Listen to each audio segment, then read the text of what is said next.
الحمد لله رب العالمين الصلاة والسلام على خاتم النبيين وعلى آله وصحبه أجمعين أما بعد فأعوذ بالله من الشيطان الرجيم بسم الله الرحمن الرحيم قال الله تعالى في سورة الأعراف فخلف من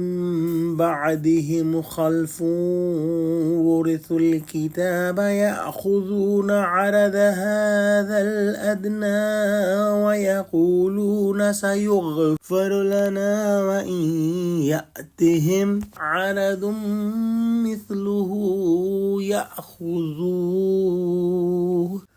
ألم يأخذ عليهم ميثاق الكتاب ألا يقولوا على الله إلا الحق ودرسوا ما فيه والدار الآخرة خير للذين يتقون افلا تعقلون۔ ترجمہ: پھر ان کے بعد ناخلف ان کے قائم مقام ہوئے جو کتاب کے وارث بنے، یہ بے تامل اس دنیا ادنا کا مال و متاع لے لیتے ہیں اور کہتے ہیں کہ ہم بخش دیے جائیں گے،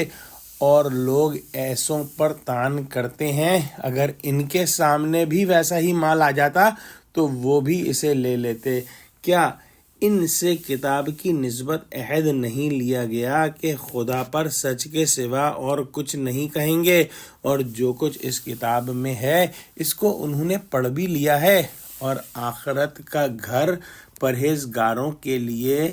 بہتر ہے، کیا تم سمجھتے نہیں؟ پچھلی آیت کے اندر ہم نے پڑھا کہ اللہ سبحانہ و تعالی نے جو ہے پچھلی جماعتوں کے بارے میں بتایا کہ ان کے اندر جو ہے بدکار بھی تھے اور ان کے اندر جو ہے وہ نیکوکار بھی تھے۔ آج کی آیت کے اندر اللہ سبحانہ و تعالی نے ان کے بعد آنے والوں کا حال بتایا ہے، یعنی اگلوں میں تو کچھ صالحین بھی تھے، پچھلے ایسے ناخلف ہوئے کہ جس کتاب یعنی تورات شریف کے وارث اور حامل بنائے گئے تھے، دنیا کا تھوڑا سا سامان لے کر اس کی آیات میں تحریف کرنے لگے اور رشوتیں لے کر احکام تورات کے خلاف فیصلے دینے لگے۔ پھر اس پر ستم ظریفی دیکھیے کہ ایسے نالائق اور پاجیانہ حرکات کا ارتکاب کرتے ہوئے یہ عقیدہ بھی رکھتے ہیں اور یہ دعویٰ بھی رکھتے ہیں کہ ان باتوں سے ہم کو جو ہے کچھ نقصان نہیں ہوگا، ہم تو اللہ سبحانہ و تعالیٰ کی اولاد کے مانند ہیں اور اس کے محبوب بندے ہیں، کچھ بھی کریں وہ ہماری بے اعتدالیوں سے ضرور درگزر کرے گا۔ اسی عقیدے کی بنا پر تیار رہتے ہیں کہ آئندہ جب موقع ہو پھر رشوت لے کر اسی طرح کی بے ایمانی کا اعادہ کریں، گویا بجائے اس کے یہ گزشتہ حرکات پر نادم ہوتے اور آئندہ کے لیے عزم رکھتے کہ ایسی حرکات کا اعادہ نہ کریں، مگر اللہ سے جو ہے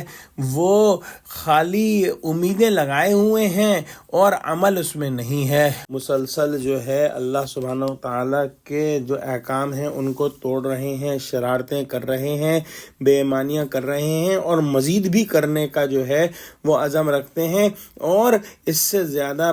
حماقت اور بے حیائی کیا ہوگی کہ اس کے باوجود سمجھتے ہیں کہ ان کی نجات تو پکی ہے۔ انفارچونیٹلی دیکھیں تو آج مسلمانوں کا بھی یہی حال ہے، یہی کہتے ہیں کہ ہم نبی پاک صلی اللہ علیہ وآلہ وسلم کے امتی ہیں، ہم تو بخش ہی دیے جائیں گے۔ عمل سے انہوں نے اپنے آپ کو آزاد کر لیا، رشوتیں لے رہے ہیں، سود کھا رہے ہیں، چوری کر رہے ہیں، بد اخلاقیاں کر رہے ہیں، اور صرف اس بات پر سب توکل ہے کہ نبی صلی اللہ علیہ وسلم کی امت میں ہیں تو ہم چھوٹ جائیں گے۔ یہ بالکل یہودیوں کی روش ہے جس پر وہ چلے اور چل رہے ہیں۔ اللہ سبحانہ و تعالیٰ نے یہودیوں سے عہد لیا تھا کہ خدا کی طرف سچ کے سوا کچھ نہیں کہیں گے، تو یہ جانتے بوجھتے اپنا عہد توڑتے ہیں اور اللہ کی نافرمانی کرتے ہیں اور تھوڑی سی دنیاوی منفعت لے کر اللہ کی آیتوں کو جھٹلا دیتے ہیں اور بیچ دیتے ہیں، اور یہ نہیں سمجھتے کہ آخرت کا گھر انہی لوگوں کے لیے ہے